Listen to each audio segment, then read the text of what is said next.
Today we are going to be talking about indirect measurement. So first off, what is indirect measurement? Indirect measurement is when you use the properties of similar triangles to find measurements that are difficult to measure directly. So, for example, if you have this house down here and you want to see how tall is this house. It is sometimes hard to measure the height of things, but if we know the measurement of this shadow and we know the height of the as tall as we are, and we know what the length of our shadow, we could set up a proportion of the house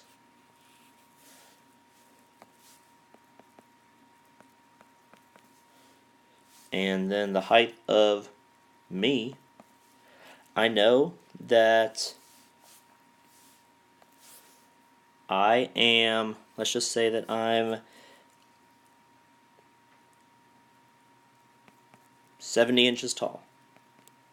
I don't know how high the house is, and the shadow is 3 inches for me. And the shadow for the house is, I don't know, let's just say 10 inches. We would be able to solve for x by using the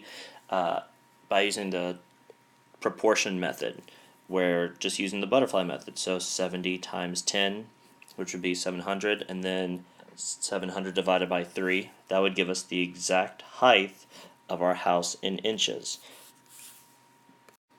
So now here's an example. The statue of the Korean War Memorial in Washington, D.C. casts a 43.5-inch shadow at the same time a nearby tourist casts a 32-inch shadow. If the tourist is 64 inches tall, how tall is the statue? So let's go through the word problem, underline all the important information. So it looks like we have a 43.5-inch shadow, and the tourist has a 32-inch shadow, and the tourist is also 64 inches tall. So we are going to set up a proportion. So remember, it could be either way, but whatever is in the numerator, all has to be has to correspond to the same thing. Same thing with the denominator, has to correspond with the same thing. So just for this example, I'm just going to put everything about the tourist in the numerator. So if the tourist casts a 32-inch shadow. So 32 inches. Everything from here up is going to be a shadow. And the tourist is 64 inches tall.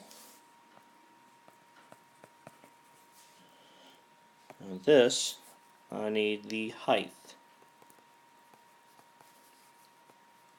In this fraction. So for the statue, it says the statue is 43.5-inch shadow. So here's the shadow fraction. So it's 43.5 inches.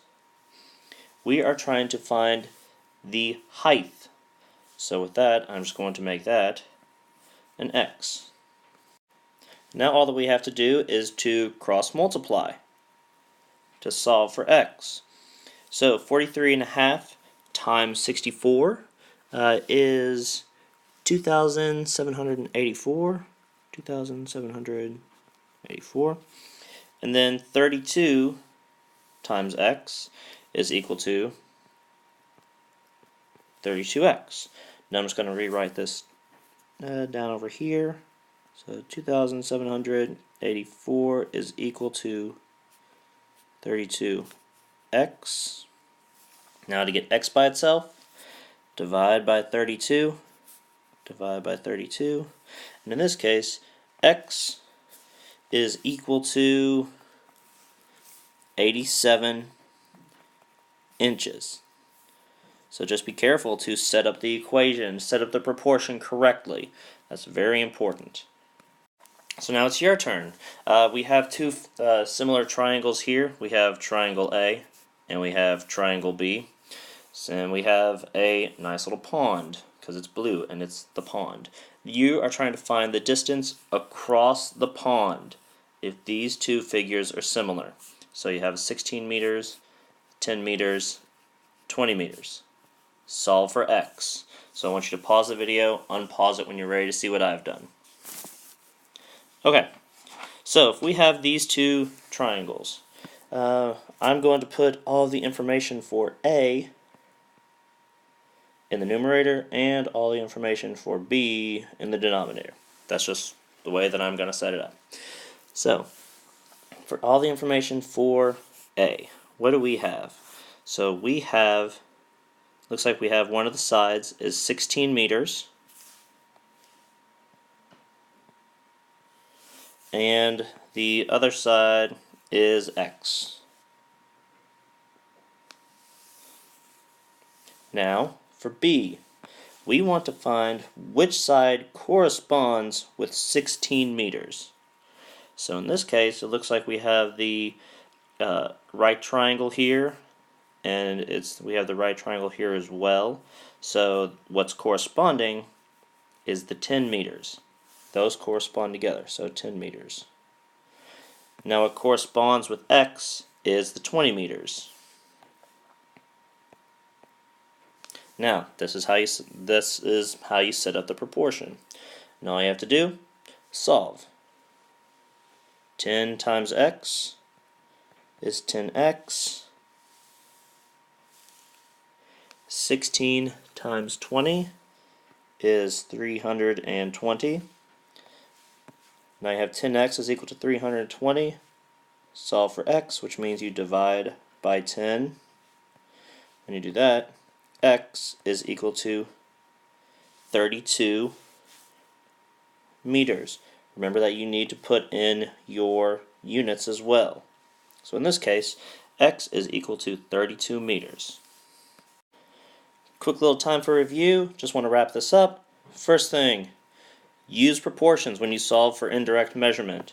Second thing, please be very careful when you're setting up the proportions, because if you set it up incorrectly, then the answer is going to be wrong. So please, please be careful setting it up.